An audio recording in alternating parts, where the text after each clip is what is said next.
1-2. Pederson hits it in the air to left. Back at the wall. It's gone. Pederson with his third of the World Series. And he's made it 3-1 Dodgers in the seventh.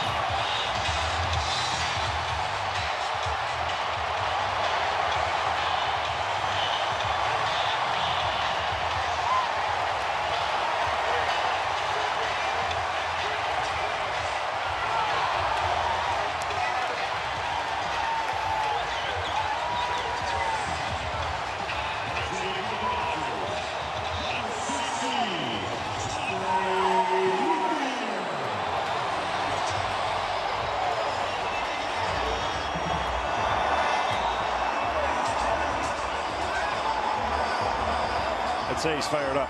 Yeah. Here comes Brent Strom. So Pederson took Musgrove deep for a 3-run shot in Game 4.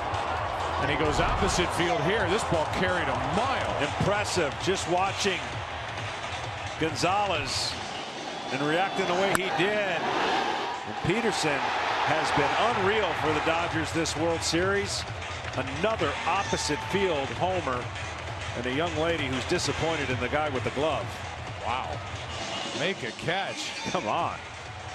It's a 3-1 game, and then I don't know, you get the sense Joc Pederson had a bet with somebody on his team in that dugout that he was going to go deep. Yeah, the emotions run high. You kind of black out in a situation like that. So I'm going to have to rewatch it to see what I did. Yeah, I didn't think I got it. So I think that's what happened around the bases. It was just a lot of emotions hit me quickly. But yeah. I think the validation, that ship sailed. We knew that he earned it. He made sense for our roster, and so he continues to come up with big hits. And that one right there to add a little extra cushion, and you know, a bloop and a blast can change the game. So that was a huge hit by Joc, and he continues to amaze us and put together good at-bats. Well, it's interesting because this is a guy through July 28th, was actually having a decent year. He's hitting 248, 472 slugging percentage, but he went in the tank. I mean, so far in the tank. He went to the minor leagues, Robert, right? Guess what? He wasn't even on the Division Series roster. He went 1 for 5 in the NLCS.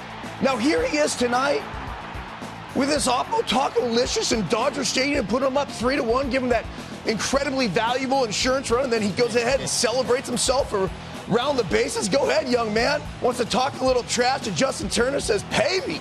Go ahead. Well, guess what? The pride of Palo Alto is back. He has been slaying it in the World Series, and he gets his start against Justin Verlander, and this is Game 2. Takes a breaking ball. Hits an absolute bomb there at Dodger Stadium. Then he backs it up. You see where he is with his timing and his leg kick, just looking comfortable. That's what showed me that he was back.